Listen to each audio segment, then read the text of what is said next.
Alright, got my design here all laid out on this yew stave. It's a pretty typical flat bow design. The stave's got some natural deflex. I'm going to use that to my advantage and make a reflex-deflex design out of this. I got my trusty Groncer's Brooks here. I'm going to use it to remove the excess material from the sides. I always start low and work my way up so that I don't accidentally split out deeper than I'd like as I go down. Roughing out a stave with a hatchet can be tiring and hard on your joints. The worst is when the axe doesn't bite and you have to use your strength to stop the momentum. I've learned a technique that allows the hatchet to be an efficient and precise tool, and it also prevents wasting a lot of energy. I start with a series of 4 or 5 deep, hard cuts, and then I choke up on the hatchet and kind of slice off the notches that I make. I'm being extra careful on this stave because there's not a lot of extra wood. It's a fairly narrow diameter stave. Using this technique, I'm going to work my way up the side of the stave, paying close attention to where the line is that I drew and not going past it definitely, and stopping a little bit short of it. I'll use a draw knife later to get down closer to the line. The goal here is bulk wood removal.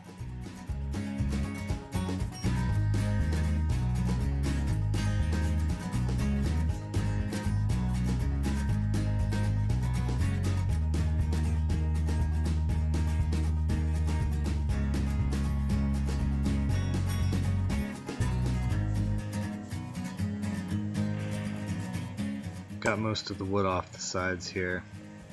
You can see that there's a little bit of space outside the line. It's better to have too much wood out there than to cut in past the line. Now I'm going to use the hatchet to remove some wood from the belly. I'm going to use the same technique, but since there's more wood to take off, I'm going to make deeper notches.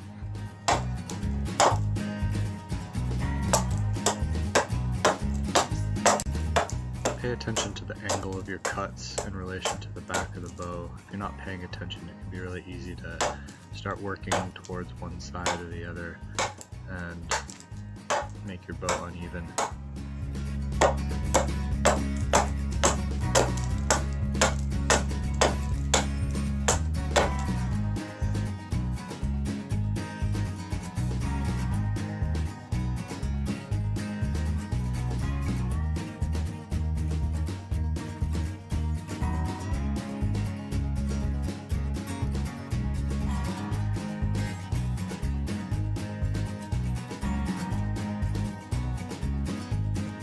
Watch out for the handle area and make sure you leave some extra meat there for later to build up your handle with.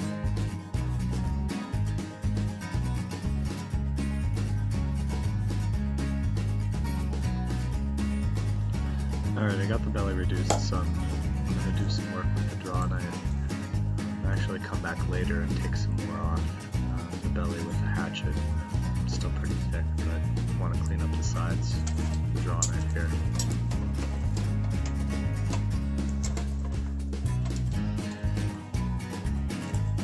The draw knife gives me a little bit more precision and control, but still pretty significant wood removal. The main thing you have to watch out for with the draw knife is knots. It does not handle knots well, and you can tear out big chunks of your bow if you're not careful. Some knots you can cut right through and that's fine, and others will give you problems. You'll kind of get a feel for what you can handle with practice.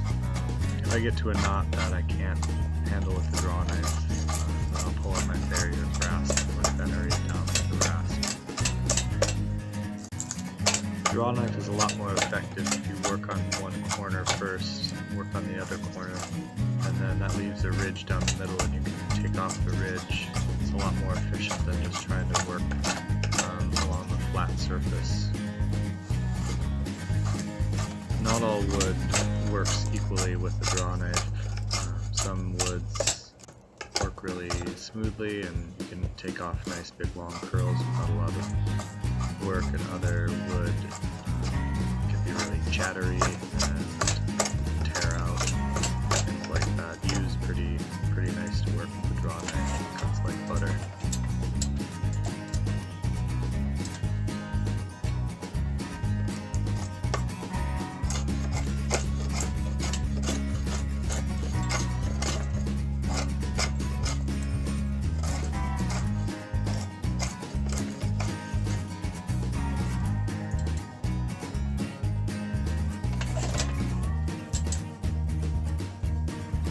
Here's a knot that I need to work with the barriers now since the draw knife. I'm just going to take that spot, lay down with the rest, and keep working the rest of the lip with the draw knife.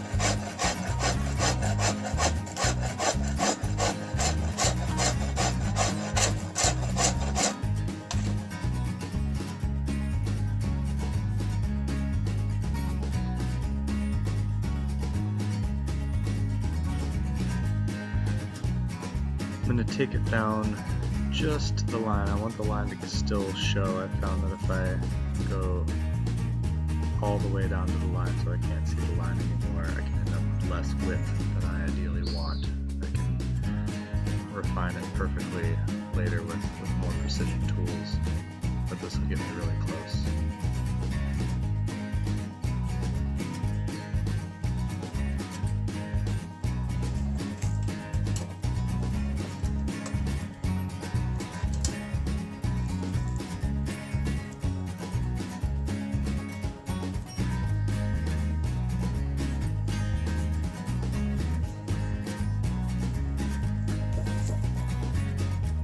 Alright, back to the hatchet just to take away some more of that thickness.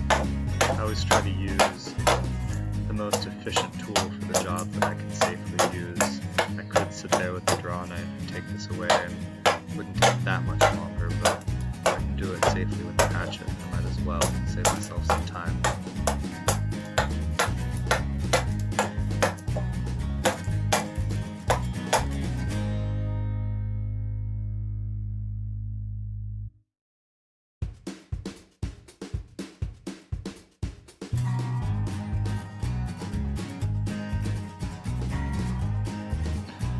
Alright, back to the draw knife again. Still just working on getting that thickness down.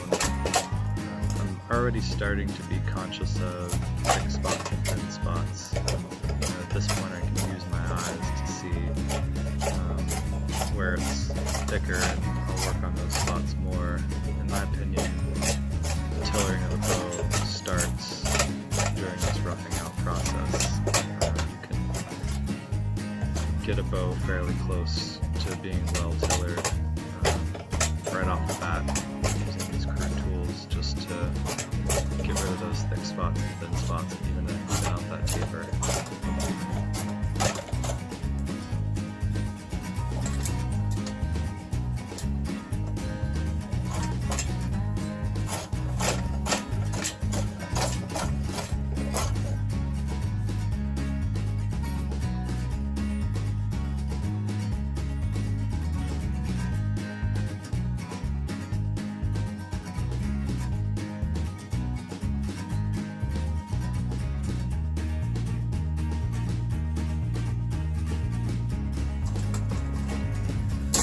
Here's my first chance to start getting a feel for the tiller.